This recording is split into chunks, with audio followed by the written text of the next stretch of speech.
It is now my pleasure to introduce Dr. Ezra Steiger, a most distinguished colleague. After completing his medical training at Ohio State, Dr. Steiger came to the Hospital of the University of Pennsylvania as a surgery resident, working with Drs. Dudrick, Rhodes, and Vars. Dr. Steiger then joined the faculty at the Cleveland Clinic in 1975, where he started the famed nutrition support team, the home TPN program, and the intestinal rehabilitation program. Dr. Steiger is a fully engaged ASPEN volunteer. He was president in 1984. He gave the Rhodes Lecture in 2007. He was elected FASPEN in 2012. And he is the chairman of this C&W program. But more than all of that, I have asked Ezra to do at least 6 things this year, and he has never told me no. And he always comes through. He is such a gracious and balanced leader. I seek his advice often. Tonight, we ask him to introduce Dr. Dudrick and interview him for you, and then after that introduction, we'll present the award. Ezra. Thank you very much. You need this? I think I will. Okay. You have slides? I'm good. Okay. Good. Thank you very much for that unnecessarily kind introduction. Approximately 50 years ago, a landmark beagle puppy experiment in intravenous feeding led to the development and implementation of a novel approach to maintain or improve the nutritional status of patients with dysfunctional gastrointestinal tracts. Before this time, prolonged gastrointestinal malfunction and resultant malnutrition led to impaired wound healing, susceptibility to infection, and increased postoperative complications that led to further gastrointestinal dysfunction and a downward spiral to death. This vicious cycle created by the inability to provide adequate nutrition when the gastrointestinal tract could not be used was finally broken by parenteral nutrition. This advance was developed in Philadelphia in the 1960s by a surgical resident who revolutionized the care of critically ill patients. It was rapidly adapted at first by surgeons, then by gastroenterologists and others throughout the world. Over the past half a century, hundreds of thousands, if not millions, of patients have benefited from its judicious application. Parenteral nutrition led to the development of the field of nutrition support, and this organization, ASPEN, along with sister organizations throughout the world. It has been considered one of the most significant accomplishments in modern surgery, along with the discovery of asepsis and antisepsis, antibiotic therapy, and anesthesia. It has also been acknowledged by the American College of Surgeons as one of the 3 most important advances in surgery in the past 100 years, along with cardiac surgery and organ transplantation.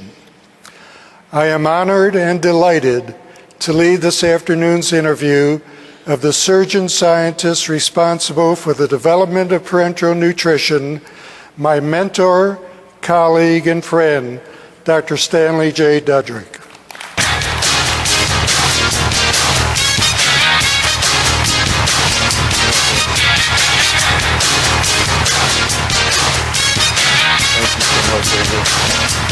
Love you. Thank you.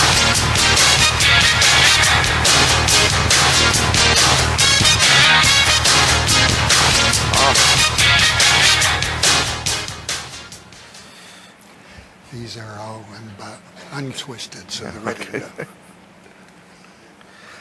Wow.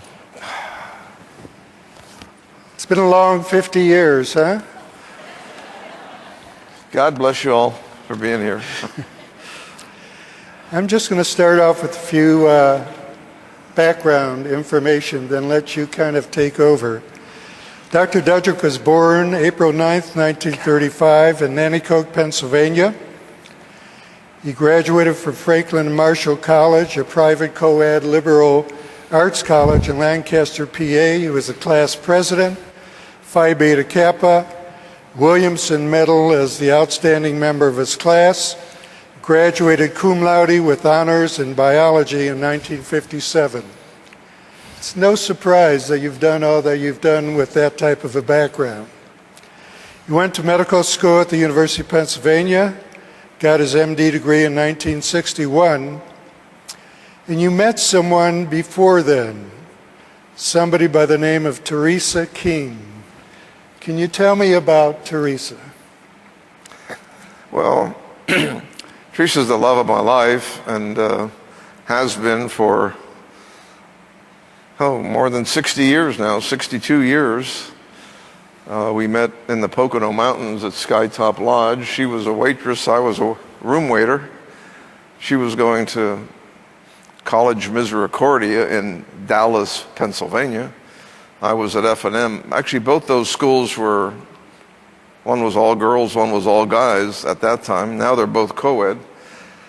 And it was one of those things that electrically just hit you, and I just knew that this was a lady I wanted to spend the rest of my life with. And she's just been such a kind, gentle counter to me. You know, I'm kind of an aggressive, snotty. I can be obstreperous at times and demanding and irrigid, and she softens it. She kind of gently brings me back to normal. And it's hard to repay somebody for all the things they've done to bring the best out in you, and that's what she does. She didn't have much to work with, but she did the best she could. And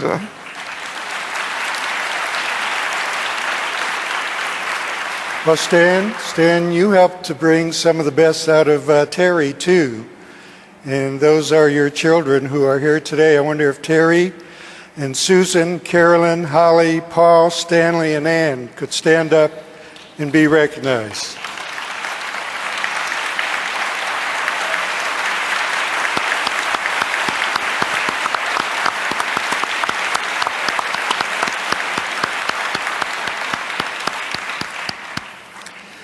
Well, in medical school at the University of Pennsylvania, you won the award for excellence in anatomy, the Roche Award for outstanding student in medicine, and you were class president in 1961. Then you did your residency at the hospital of the University of Pennsylvania, where you won the Intern of the Year award. So what were those early days during your residency like? it was so different from today that it's hard to comprehend. We had 32 interns in the entire hospital. There were no straights. We were rotating. The 32 were all specialties. About a dozen of us went into surgery, and we had a 950-bed hospital, and man, we were busy. And we loved it, and we bonded. It was one for all for one. We gained strength from each other. We were stimulated by each other and by our mentors. It was a very, very precious time. An intern of today would look at what we did, myself at first and then subsequently Ezra, and they would think we were maniacs for putting up with that kind of schedule. And yet, I would do it again in a New York minute. It was the best year of my life. It just coalesced everything from undergraduate and medical school into an effective way to fill in the blanks, expand your vista, to apply what you learned theoretically, and and to really do it with people who were practicing a first-rate standard of care in all specialties, and everybody wanted us to succeed. Penn was a very nurturing place. It was not a shark pit. It was not a backstabbing place. It was not dog eat dog. It was together. And we took that from our mentors. They expected us to gain strength from each other, to cover each other. And it was just a wonderful place to grow up. And opportunity was all over the place. And if you had an idea, you just expressed it, and somebody would immediately try to help you expand it, take advantage of it, or tell you where you might want to change your emphasis. So nurturing, I guess, is the best thing I can say about it, and that came from the top. First, Dr. I.S. Ravden, who was a giant of American surgery, and then Dr. Rhodes after Dr. Ravden. We don't hear enough about Dr. Ravden because by the time this organization started, Dr. Ravden was either in retirement or deceased, but he was a fantastic model, and he really started the nutrition initiative at Penn in the Harrison Department of Surgical Research. The Harrisons were chemists. The Harrisons were the basis of DuPont. DuPont made dynamite. The Harrisons, 3 generations of chairman of chemistry at Penn, converted DuPont from a dynamite company to better things for better living through chemistry. DuPont bought out the Harrisons' chemistry initiative that they started as a side thing at Penn, and Dr. Ravden convinced them to give a few $1 million to endow the first Harrison Department of Surgical Research. And that was the money that I lived off in order to do the puppy experiments and the patient experiments until we got enough in the way of results and promise to then apply for an NIH training grant, which we got, and then one thing led to another. Success breeds more success. And it was a place where if you said you wanted to do something, they said, well, go do it and tell me where we can help you. And not that you can't do that, or worse, we've always done it this way, so you better, get in the groove or get out. And that's how it still is, unfortunately, in some places. But I can't say enough for it. And I don't want to compare the places I've been at, but maybe it's prejudice. I think it's objectivity. There's no place like Penn if you want to be a great physician or clinical scientist. It just has. Yeah. I was just going to ask you, Stan, you were kind enough to send me your CV and bib. And after going through a couple trees to print that out, I think you have probably now way more than 800 publications. But it interested me to note that your first publication that you listed was titled The Nutritional Care of the Surgical Patient in Medical Clinics of North America in 1964. Yes. So how did your interest in nutrition start at Penn, or what started it for you? I've always,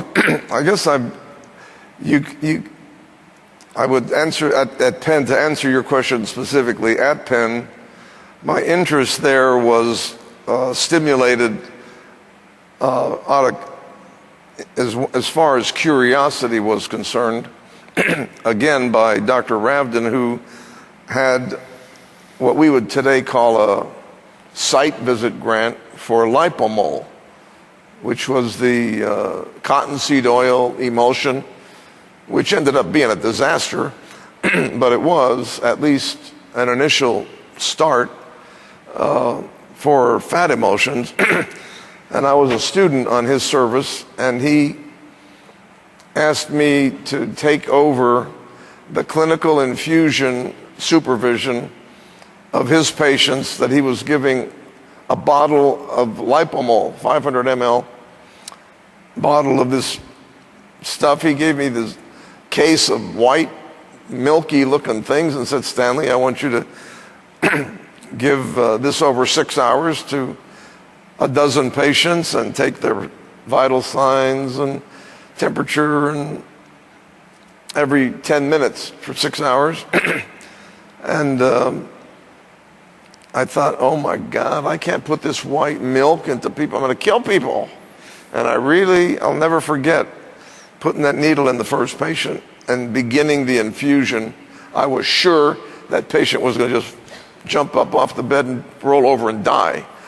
I was scared to death, but they did pretty well. We had problems with it as an emotion, but I was fascinated that we could get something like fat intravenously into patients. And Dr. Ravden was really interested in hypoproteinemia and protein status because he thought that was important to withstand anesthesia. You have to understand, in those days, we were still giving open drop ether and chloroform for anesthesia. I remember coming home and my wife saying, God, you smell like the operating room, because that ether would get into your clothing and your underwear and your hair, and it also would hurt the liver. So did chloroform. And Dr. Ravden thought that if we could give enough protein to people, it would protect the liver. And so nutrition started with that. And then they wanted to do wound healing studies. And that was kind of next. And I was fascinated with that. I watched wounds, and I could tell that some healed very nicely and some just were god-awful. And I wondered what the difference was. And I was so naive and dumb. The thought of malnutrition never occurred to me. I thought there was some other mystical reason why these wounds were behaving differently. And first Dr. Ravden and then Dr. Rhodes pointed out to me, I said, Stanley, it's all related to protein and nutrition status.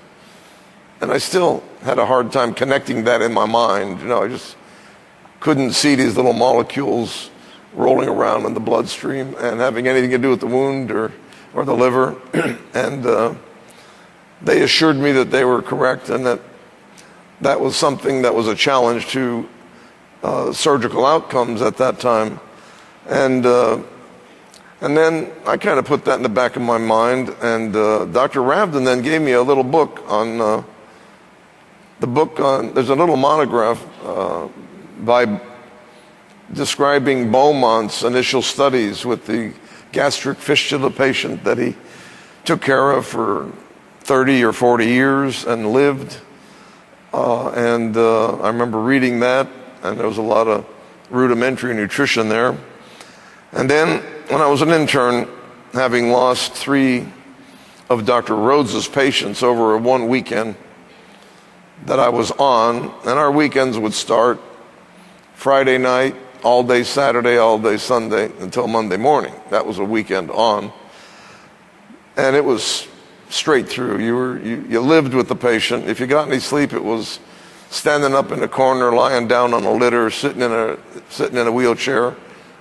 That was all the rest you got. And if you went to bed, somebody was going to die. And so it was labor intensive, and intensive care units was really a good name. And I lost 3 of his patients in one weekend, and the Monday morning rounds were pretty grim. And I told him that I was thinking of switching into another specialty because I didn't think I had what it took to get his patients through after he did what I thought, from my vantage point, a first-rate, superb operation. And Dr. Rhodes really was upset with me saying that. And he pulled me aside and said, Stanley, you have to understand it had nothing to do with you. You gave them excellent care. the bottom line was that they were all severely malnourished. They all had previous operations within a short period of time, and they just didn't have enough nutritional reserve to make it through one more insult. And he reminded me that surgery was an insult first before it could get a good result. You made things worse before you made them better. And so he gave me a lot of insight, and I said, well, why don't we feed them better than Dr. Rhodes? He said, we don't have any way of doing that. He said, a lot of people have tried for hundreds of years to feed people who couldn't eat. He said, including me, he said, about himself. And he said, we all failed.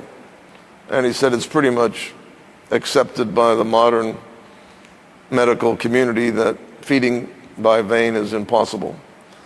And he said, I don't believe that. But he said, I'm one of hundreds or thousands, and they all agree that it's impossible. I said, well, it has to be possible, Dr. Rhodes. We just have to figure out a way to do it. And he said, well, if you feel that strongly about it, why don't you take some time off and go to the laboratory, and I'll support you and see what you can do. Stan, before you went to the laboratory, what was the 5-liter-a-day program? Yeah, well, that's right. I couldn't, first of all, I told him there was no way I could go to the laboratory then. This was like 1962.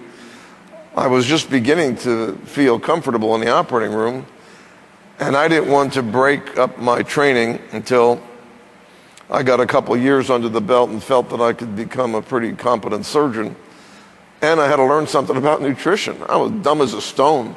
I didn't know diddly squat about nutrition.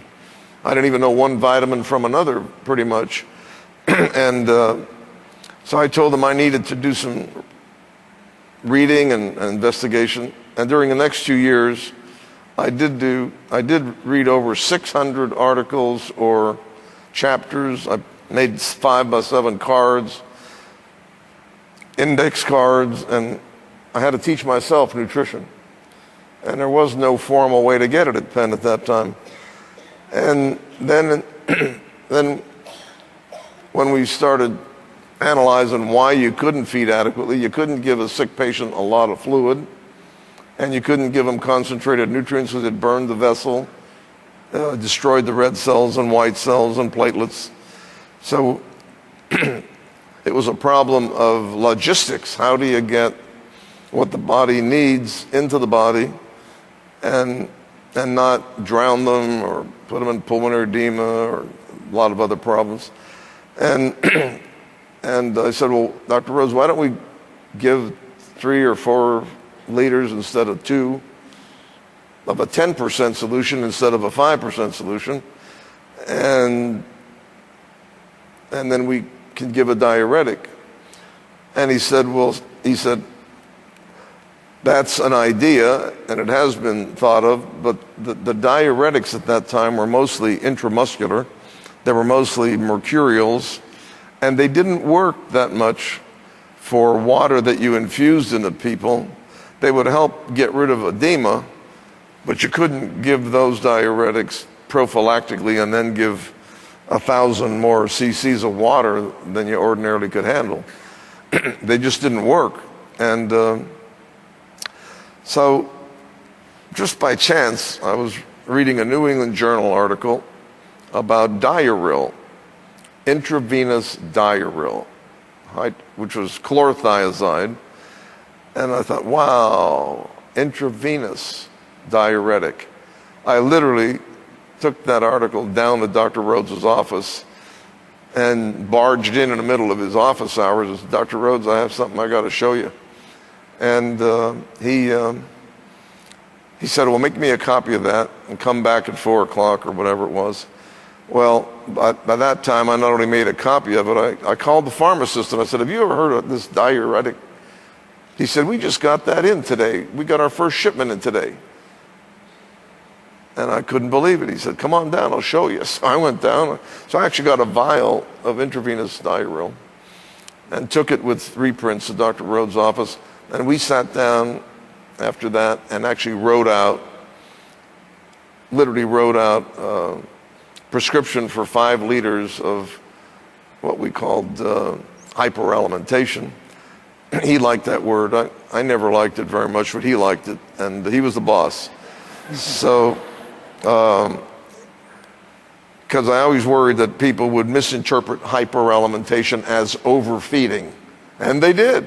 Everybody said, "Oh, you're overfeeding. You even admit it. You call it hyperalimentation. Feeding too much." I said, "No, we're not feeding too much. We're just feeding more than you ordinarily can with 5% sugar." And at any rate, that went through iterations. We don't have time to go through all of them, but we started giving, well, we then had to get some patients, and we chose, I think, 37 or 39 patients with cancer. And he had access to a lot of them because that's what he mainly took care of. And these were people who had nothing more to gain. They were getting maximum therapy. And we thought that we didn't want to hurt them, and we might be able to help their nutrition. And of course, they had full informed consent. I don't think there are many people who ever walked the earth who were more honest than Jonathan Rhodes. I mean, that's the way it was. And we explained to people and their families that this was not a cure for cancer, but it would make them, trying to feed them so that they can fight the cancer better. And so we started infusing 5 liters of 10 to 12 or 15% amino acids and sugar combinations with vitamins and minerals over the 24-hour period. And of course, yeah, they didn't have an indwelling catheter. They had an indwelling house officer. I was the indwelling house officer.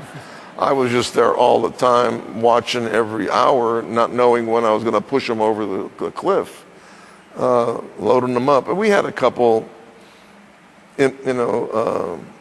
impending pulmonary edema. Got some crackles in their lungs, but I never put anybody into fulminant pulmonary edema. We'd back off when we got them too heavily loaded. And those patients all felt better. So much so that we had to talk to some of them and say, "We're not curing your cancer. We hate to tell you this. You're feeling better because that's what energy substrates do for you. But just feeling better doesn't mean that your cancer is going away." We didn't want to delude them into thinking that what was in that bottle was anti-neoplastic. It could have been, but we didn't know. And so we went through that period of time, and what it taught us was that we could get pretty close to what the patient needed in 24 hours, but not quite more. They'd get about 90% of what they needed on a good day. They never got maybe now and then 100%, but they never got any more than basal metabolic requirements. And so we knew that we had to do something different, and that kind of segued into the laboratory. What year were you in when you went into the laboratory to work with the puppies? I think 64, Ezra. And year of residency? It was at the third year. Third year residency. The end of my third year of residency. And by that time I felt confident in my surgical skills and judgment enough that I could take a year off, or 2. And we chose a model that other people had thought about but hadn't been successful with, and that was to get a growing animal and to feed it enough by vein to allow it to grow at all. And we were delighted that we got them to grow comparably to the ones that were eating. And that reintroduced me to Harry Vars. Harry Vars was actually my mentor in biochemistry when I was a medical student. There were 4 of us that he took care of, and I loved him. He was a spectacular teacher. And now he was in the Harrison department, and Dr. Rhodes asked him to let me come in his laboratory, and I'll never forget it. I came in there July 1, And he was talking to one of his colleagues, Bill Parkins, physiologist, smoking his pipe. And, and I said, "Oh, Dr. Barr, Stan Dudrick." I said, "You may recall I'm supposed to be with you today to work in the lab on intravenous nutrition." He took his pipe out and looked over at Bill Parkins and says, "Jonathan keeps sending me these boys who come and disrupt my laboratory and screw up my chemicals." And and I just thought, oh my God, you know. So he kind of put me in my place right from the start and let me know that I better be on minding my P's and Q's, but I loved him and he was spectacular. And Ezra subsequently also had him as a mentor. And those 4 o'clock in the afternoon meetings that we would have with Triscuits and tea, it's a good, I guess it's a pretty good diet. Triscuits and tea. And Kippered snacks. Huh? Kippered snacks too. Oh, and Kippers too. Yeah. Oh, you took it as. I needed more protein. You needed more, okay. You made it more personal. Well, we then I then spent months trying to put solutions together that would stay stable. I would add various components to the amino acid hydrolysates. We didn't have pure amino acids. We had casein hydrolysate or fibrin hydrolysate. We chose fibrin hydrolysate because that's what the hospital was using. They were an Abbott contract hospital, and Abbott had fibrin hydrolysate. All of the other 3 companies at that time had casein hydrolysate. So we then added sugar, kept bringing up the concentration of sugar, and that wasn't much of a problem. And we even added dry sugar in the lab to save water volume. And then I'd add sodium and then potassium and then calcium and then phosphorus and then precipitate. And we had to use those old swing balances like we did in quantitative analysis. We didn't have Mettler balances where you put something on a tray, push a button, and it weighs it to 4 decimal points. You had to sit there for hours doing it by hand. And it was tedious. and we would add 5, 6, 7, 8, 10 components, and then wham. We'd exceed the solubility quotient, and the thing would precipitate. And I'd say, oh, goodness gracious. Right. And then we'd have to start all over again. And this went on for months. And we finally were able to change the various salts, and we tied up the calcium with glycerophosphate. We tied up the phosphate with oh God, what did we do? We had glycerophosphate and calcium heptanate gluconate. So we tied both the calcium and the phosphorus up with organic molecules so that they would stay in solution, and then we'd depend upon the enzymes in the body to break down the free calcium and phosphorus, and then use it and metabolize the organic portion for whatever.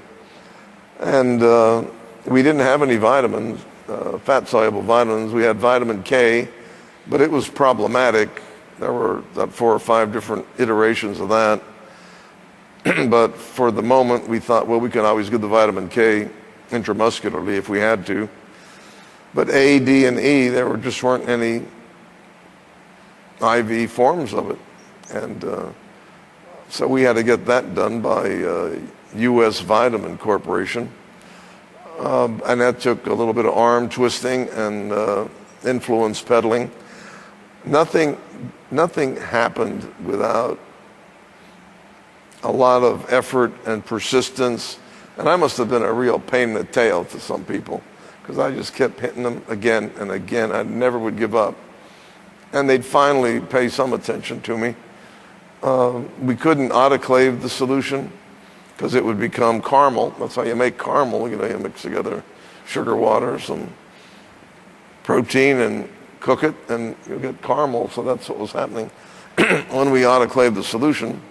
Stan, it took a lot to get the right solution, but what were some of the obstacles and frustrations in working with the puppies? Oh, yeah.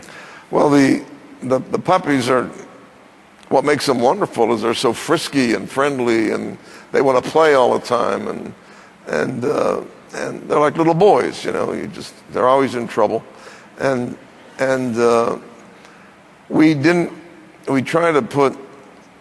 talked about putting them in stands, harnesses and stands, which would immobilize them essentially, but that was bordering on cruelty. And we wanted them to be able to do whatever they could do in the cage. And so we had to work out a swiveled counterbalance apparatus that would allow continuous infusion. And the only thing the animal could not do is lie on its back. And the only beagle we knew who did that regularly was Snoopy, and he was a cartoon character.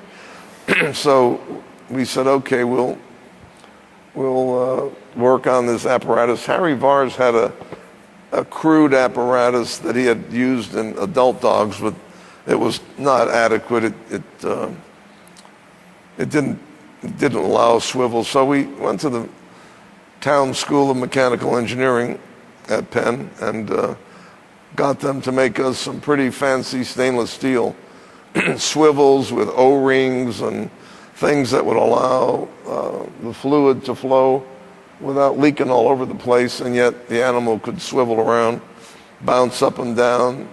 The counterbalance weight kept even with the weight of the apparatus on the animal, so it wasn't a burden.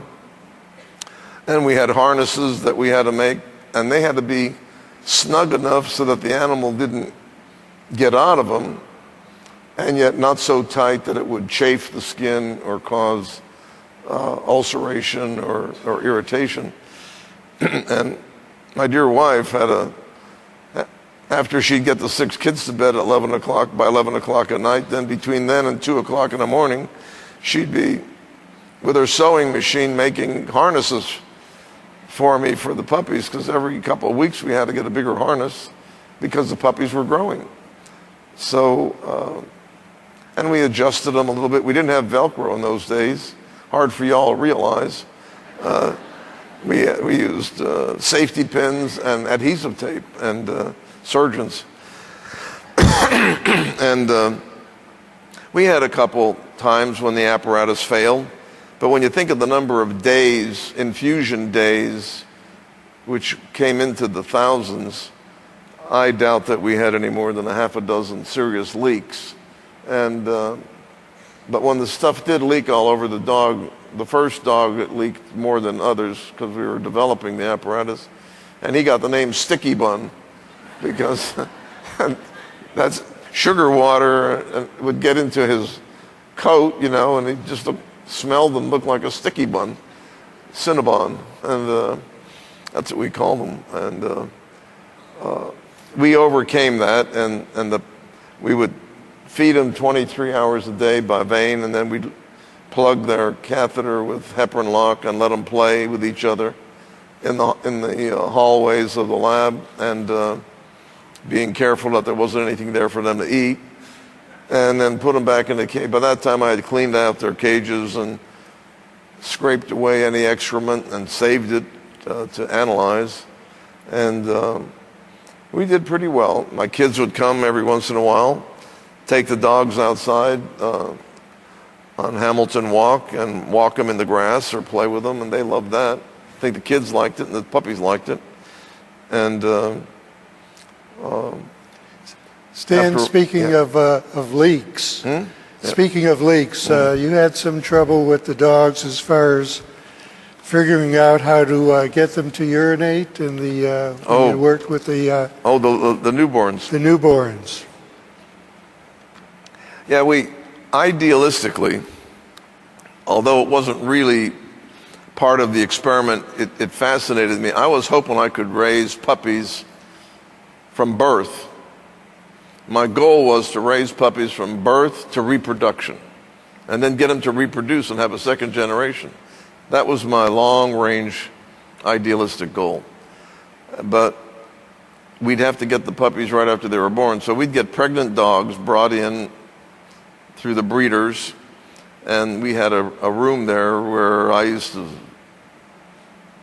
sleep. I had a litter, and I'd lay there with the dogs all night long, because that's when moms have babies, in the middle of the night, and I didn't want the puppies to nurse at all, and so I would stay there and get them delivered and isolated right from birth, and then we would try to feed them entirely by vein, and within about a week they would die, and that was not a pleasant thing for me, and I couldn't figure out why they were dying. And so right across the street, virtually, the veterinary school of Penn was there, and I asked some of the veterinarians if they would mind coming over and taking a look at these puppies, that I needed their help, and that was what was nice about Penn. I could go to the Moore School of Mechanical Engineering or Electrical Engineering. I could go to the Town School of Mechanical Engineering. I could go to the veterinary school. I could go to the Department of Chemistry, and they would help me. And so the vets came by and looked at the puppies, and we autopsied them, and they said, "Well, Dr. Dudrick, their bladders are ruptured." I knew when we opened up the belly, there was this fluid inside of the belly. I just thought it was peritoneal fluid. It actually was urine. And, a little tiny puppy, about the size of a rat, 250 grams. I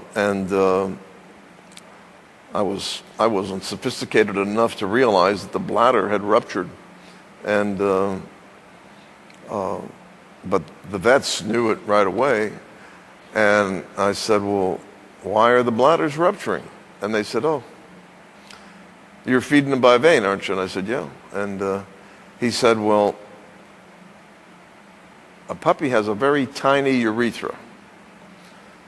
And if that urethra gets blocked with salts that are in urine anyway, uric acid and other crystalline forms," he said, "it'll block off." He said, "Did you ever notice the disgusting thing that a mother does for puppies? She licks their genitalia." And you go, "Yuck." The mother knows that if she doesn't lick the genitalia of the puppy to get the salt off of the urethra, it will build up pressure in the bladder, and the bladder will rupture and the puppy will die. So I had to learn that the hard way. I ended up killing a dozen puppies or more because I didn't know that they needed that to be done. And so the vet says, "Well, you know what you have to do, Dr. Dudrick." And I said, "Well," I want this experiment to work, but not that badly." But what I did is I did do some just to satisfy my curiosity. And what I would do is every 2 or 3 hours use a warm cotton pledget. I just put it under warm water, and I would wash off the puppy's genitalia, and it was amazing. As soon as I'd wash off the genitalia, ping, they'd whiz a little rainbow for me, and I could actually catch the urine and analyze it. But I realized that I was hurting my experiment by making it too difficult for myself. The purpose was not to see if I could grow a puppy from birth to reproduction. The purpose was to see if I could grow a puppy at all to support positive nitrogen balance and protein synthesis in a growing animal of any kind. That had never been done in any animal species by anybody before. So then we said, let's go to the next physiologic stage when the mother kicks the puppies off the breast. And with beagles, the beagle will keep the babies the puppies on for about 8 weeks, a little bit longer than most dogs. And at 8 weeks, they kick them off, and I would take them at that time, feed them all an ideal beagle puppy mixture for 4 weeks to see how they grew. And then after those 4 weeks, I divided them up comparably and took one of each set, put a catheter in and fed them by vein after that, while keeping the other one on the ideal puppy mixture. We chose beagle puppies because the Atomic Energy Commission, in trying to study animals and plants of all species or representative species, in exposing them to atomic radiation, they chose the beagle as the representative of the canine species. Now, you know, a beagle's not a Chihuahua and a beagle's not a Saint Bernard, but a beagle's a beagle, and they have not just any old dog requirements, they have beagle dog requirements. And so Atomic Energy Commission worked those out, and I was able to get that from the government, and we made a formula for them by mouth that was allegedly the best for the beagle. And then we tried to duplicate that by vein. We couldn't duplicate it. We could only give half of the protein equivalent by vein that they could take by mouth, but that was still 4 grams per kilo, which was pretty damn good. And it was enough to get the beagle to grow. So that the atomic energy requirements were something like 8 grams of protein per kilogram per day for an oral beagle. But see, the quality of the protein by mouth was probably not as high as the purified hydrolysate that we gave by vein. So there's things that you have to think about. You know, every amino acid isn't the same as every other amino acid. There's quality control and various side chains that you have to be careful about. At any rate, I'm off on a tangent now. We got well, you got them to grow. Mm-hmm. The puppies grew and they developed normally. And when did you first present that work, and where was that? The beagle puppies, or The beagle puppies, yeah. where did I? Oh, we first presented that at the Federation meetings in 1960. No, let's see. In the United States at the Federation meetings, which were in Atlantic City, we had 4 beagles, 2 and 2. And I think that same year, 1966, we presented it in Europe at the World Congress of Nutrition in Hamburg, Germany. And they had an International Society of Parenteral Nutrition, a small group of people, maybe 30 from all of Europe, and I presented my work there. I was like Jesus in the temple, you know, and all these old gray hair guys, and I got up there trying to show them my puppy pictures, and they went bananas. They absolutely went bananas.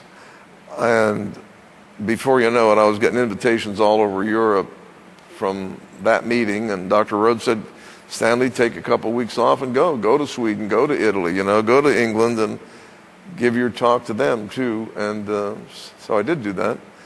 And but then in the Federation meetings, it was published then in the Federated Society journal. Then the next year, 1967, we presented at the Surgical Forum of the American College of Surgeons. That was published in 67. And those were the first places that we presented that work. And you were still a resident at that time. You were still a surgical resident. Yeah, at that time. I was still a resident. Yeah. So all you surgical residents out there, what is it that you're going to do to meet up with this or to equal this? But in any event, you then completed your residency. You had a few famous people who were your co-residents, wound up being famous at least, and Can you tell us about some of them? Yeah, well, as I said, the surgical residents were kind of their own fraternity, sorority. We did have 2 gals in our intern class, but we did hang together, and the excitement that growing the puppies and the nutrition, the 5-liter program that they called it, caused generated interest among people.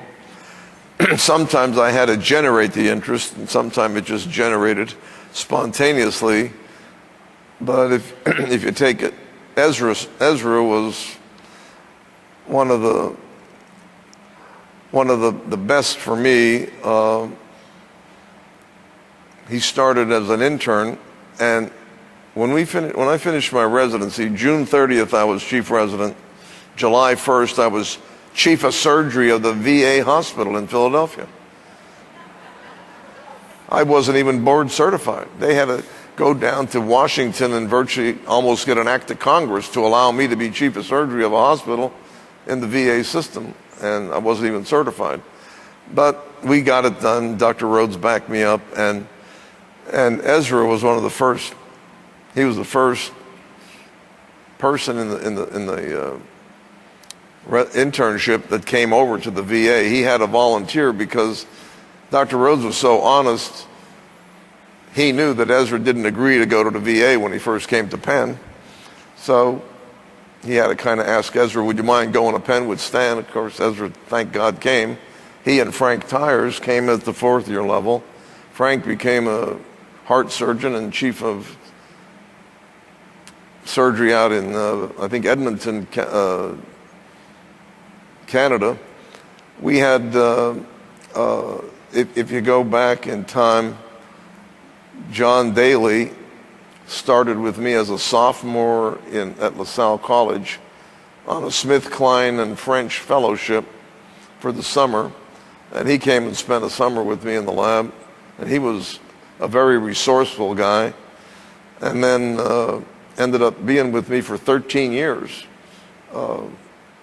He went to Temple Medical School rather than Penn, but then came to Houston as a trainee with us in the new medical school, and then to MD Anderson. And John's been, chairman at Cornell and dean at Temple, and now head of a cancer institute down there in Philadelphia. But so he's a great guy. We had Ezra. We had Doug Wilmore.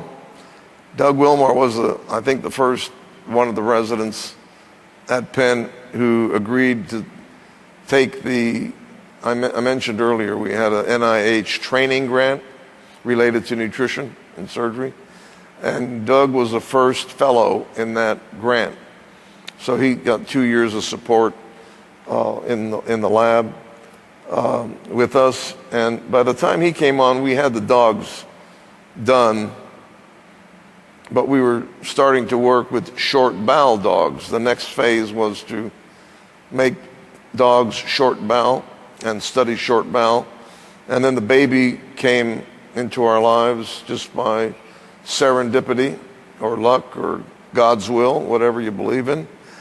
And Doug took a very active role in that. He lived just a couple of blocks from Children's Hospital, so it was easy for him to go back and forth there. It was a little more difficult for me, but between the two of us, kept the baby going for almost 2 years. We had Terry, I'm blocking his name. Well, we had, and who's the man from Ohio State in plastic surgery? Bob Ruberg. Yeah, Bob Ruberg. Jimmy Long, I forgot. Jim Long, who was one of the founding members of this society, was very active, mostly on the clinical side. He didn't have much to do in the lab. And we just had a whole series of students and residents that all did very well. If they became part of our team, they all went off to places or to positions of accomplishment, which always made me feel very good. My philosophy has always been to let people know what needed to be done. The field of nutrition is so broad, which is good on one side and sometimes frustrating on the other. But it's so broad, you can say, what are you interested in? And for example, John Daly was interested in cancer. So I said, John, why don't you find out what you can do to improve immunocompetence, to fight cancer? We had Chuck Van Buren. Charles Van Buren was interested in becoming a transplant surgeon. I said, Chuck, why don't you find out how you can modify diets to suppress immunocompetence to allow a kidney or a liver to take when you transplant it and yet not cause malnutrition. So we got people to do things that were consistent with what their ultimate goals might be, and I said, just take it and run with it. Ted Copeland also was interested in cancer and in GI physiology. Bill Carreri was interested in burns and trauma, and went down to Brooke Army Burn Center. First time anybody from Penn ever got accepted at Brooke Army Burn Center, because they didn't think we were really serious about burns, but they wanted our expertise in nutrition. So Carreri went down there, Wilmore went down there, Jimmy Long went down there, Cleon Goodwin went down there, and eventually became the commander-in-chief of the burn unit. So we had 4 great guys from Penn who all took advantage of what they learned in our laboratory to take their careers to the next level. And as I'm sitting here thinking, you forget more than you remember. But these were dedicated people. I try to keep out of their hair. Ezra, for example, went to the lab, and he developed. We knew that if we wanted to do mass production research, that we had to work in rats. There was more, and there still is today, more knowledge about rat nutrition than about human nutrition, because so much research has been done in rats. And so we thought we have to get an intravenous rat model. Well, poor Ezra worked for about 18 months in the lab, frustration after frustration, but he just kept plugging. And we finally found out that the rats were dying from, I guess, hemolytic problem, because the swivel apparatus had brass needles incorporated in it, and the amino acids going through the brass needles were leaching copper out of the brass into the solution while it was going through for 24 hours a day. And over a period of time, toxic copper levels were causing the rats to die. But we had no idea about that until one day he and I were redoing a rat that had a clogged catheter, and it had stopped, infusion had stopped for a while. And then after we got a new catheter put in, Ezra started the pump, and we were watching the solution drip, and it was yellow, and it came down to the swivel part of the needle. And then on the downside, there was a little blue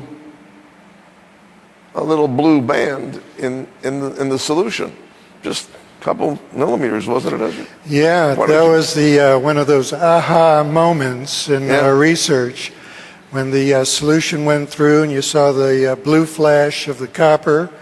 And I said, oh my God, that was the reason why we had hemolysis and the rats died. We replaced those old hairy virus copper needles with new plastic needles, and that was the end of the trouble with the hemolysis. And we got a working IV rat model then. Stan, you did well at the VA. You were chief there, but you got a calling from Houston. Yeah, we were at the VA. Actually, the 5 years I was at the VA were the most productive years of my life, if you count publications. You know, we were 1 year. I think we had 55 publications in 1 year, which was more than one a week. Of course, that wasn't just me; it was the combined productivity of the team.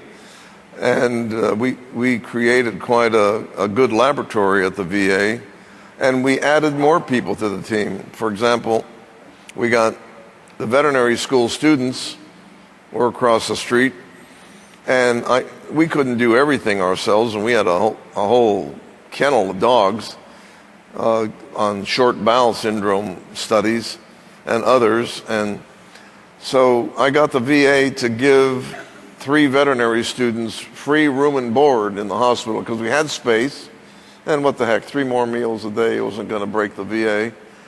And for free room and board, the veterinary students were the physicians to the dogs, and we were the investigators. So all of our puppies had people studying them and people interested in maintaining their optimal welfare. And we had charts just like in the hospital, and it was just a great collaboration with the VA. And then I guess I got the call to come to Houston in 1971, 72 to be the first chairman of a new medical school, the University of Texas Medical School at Houston. And at that point in time, I had the absolute best job at Penn. There was nobody in the Department of Surgery had a better, more productive, more gratifying job than I did. I had hundreds of patients at the VA and at the University Hospital, and we had a laboratory that was burgeoning with productivity. Every good student and resident wanted to be there with us because it was a productive place. And then they invited me to come and start a new medical school, and I did not leap at it. I put them off for about 4 months and thought a lot about it, and I finally did take the job because it offered me the opportunity to start a department from ground zero that would emphasize nutrition and metabolism in everybody, so that everybody that we recruited to that school in surgery had to express an interest in nutrition and metabolism in addition to orthopedics, in addition to ENT, in addition to general surgery or whatever else they were interested in. And I thought that this would maybe help change the future of surgical training. It did for a while, but again, it waned after. What really killed us was the DRG. Those people up at Harvard and MIT who thought they were so smart, establishing diagnosis-related groups where they just paid you one fee no matter what you did. They put the nutritional support teams out of business. An amazing man. You've had an amazing career, and we have an amazing president who wants to present something to you. Great. Well, that's just a little picture of. Thank you.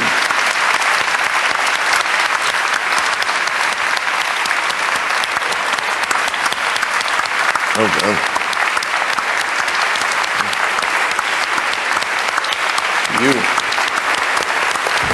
Thank you. I'm sure you know that he has at least 1,000 more stories, and this is truly painful to stop. But it is important that we present this Lifetime Achievement Award tonight, and then we can celebrate because we are here to celebrate Dr. Dudrick's amazing achievements over his professional lifetime.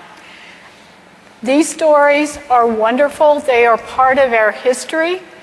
They are the littlest piece of the contributions that this man has made to our global partners. Every meeting that I go to, there are pictures with Dr. Dudrick. He's been there many times before me. To the ASPEN organization, he continues to share his vision and his leadership in anything we ask him to do. He's such a gracious, wonderful role model for people everywhere, and he mentors the world, which is one of my big priorities. You look beautiful. Thank you. Wow.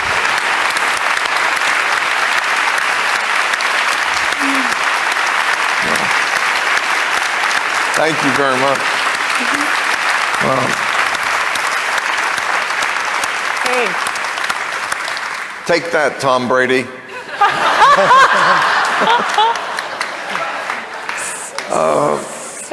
You know, this means so much to me, and I'm sure you've heard things like that from people, but you people know as well as I that this is always and will always be a team obsession in order to get people well and to stay well and to achieve their maximum potential in health or in performance.